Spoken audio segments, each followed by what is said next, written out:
Ticket নেবেন ভাই, ticket ticket ticket কিনলে ফকির চান, টিকিট কিনলে কোটিপতি ভাই, নেবেন নেবেন ভাই এটি কি এর টিকিট ভাই? ভাই লটারি টিকিট ভাই, ফকির চান টিকিট ভাই, 1 নাম্বার টিকিট ভাই, কিনলে কোটিপতি ভাই। ভাই পুরস্কার কি এটার মধ্যে ভাই?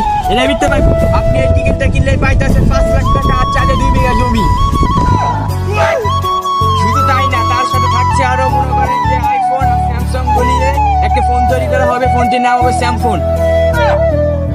শুধু তাই না, তার সাথে পাচ্ছেন একটি টিভি, যে টিভিতে আপনি টেলিগ্রাম, ইনস্টাগ্রাম, টিকটক, তার সহ মনে করেন যাবতীয় ফেসবুক যত ধরনের অ্যাপস আছে সব সোশ্যাল মিডিয়া সব চালাতে পারবেন। শুধু তাই না, সবচেয়ে আকর্ষণীয় অ্যাপ হচ্ছে ক্রোম, আপনি সেটাও চালাতে পারবেন। আরে বাপরে বাপ, তাই নাকি ভাই? দেখি একটা টিকিট দেখি ভাই একটু। ভাই নেবেন ভাই, দেখেন ভাই কোনটা নেবেন, অনেক টিকিট আছে, হাজার হাজার টিকিট আছে, দেখেন ভাই কোনটা ভাই নেবেন ভাই। পুরস্কার কি শিওর পাবো ভাই? জি ভাই শিওর ভাই, 100% থেকে 99% শিওর ভাই আপনি পুরস্কার আর পাবেন। বাকি 1% ভাই? বাকি 1% ভাই এটা ভাই শিওর দিতে পারলাম না ভাই, এটা ভাগ্যের উপর নির্ভর। ভাই টিকিট কত কইরা ভাই? টিকিটের দাম বেশি না ভাই, মাত্র 5,000 টাকা ভাই।